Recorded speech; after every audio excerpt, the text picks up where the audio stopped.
aujourd'hui dans le monde entier confrontés à un double problème. Comment assurer une mobilité qui est nécessaire au développement économique, au développement des échanges, à la vie des citoyens, avec un impératif qui est celui de maintenir un air de qualité, puisque dans les grandes métropoles du monde,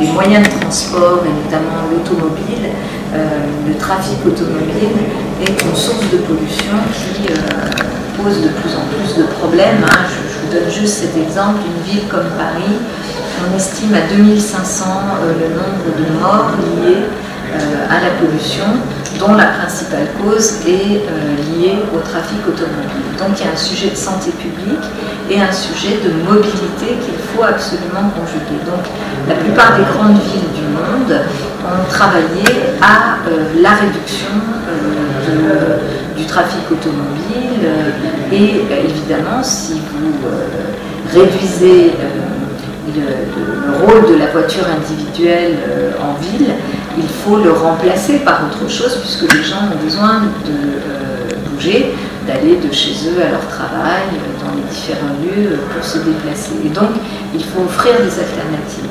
Ces alternatives telles qu'on les voit aujourd'hui se construire partout sur la planète, c'est d'abord les transports en commun.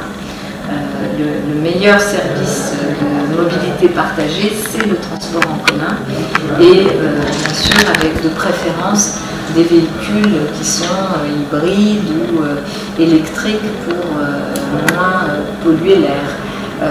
Donc il y a un mouvement de beaucoup de grandes villes en Chine, en Afrique, en Europe, aux États-Unis, vers ces modalités de transport en commun. D'ailleurs, ce que Rabat fait avec à la fois les bus, mais aussi le tramway, s'inscrit complètement dans cette démarche que l'on observe partout ailleurs.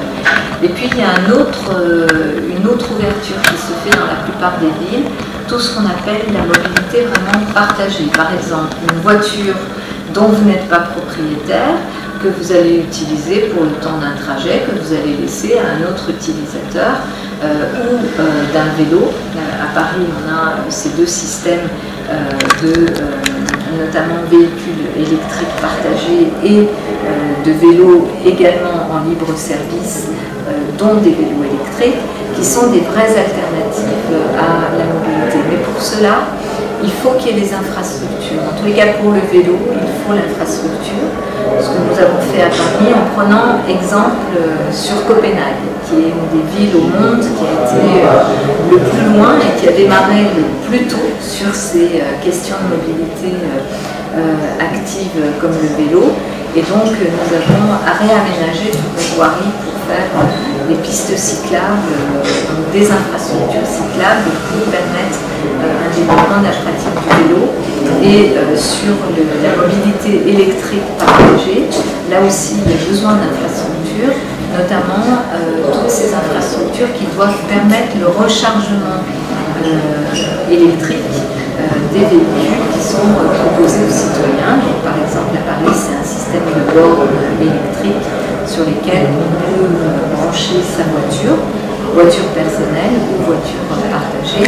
Donc, on voit ce mouvement partout sur la planète. Ce qui est très très intéressant, c'est de voir que en fait, les villes ont toutes compris que face aux problèmes de mobilité et de congestion et de pollution, la solution n'est pas d'augmenter le nombre de voies pour les voitures, mais au contraire de restreindre la part des véhicules individuels pour permettre le développement des transports en commun et des véhicules partagés.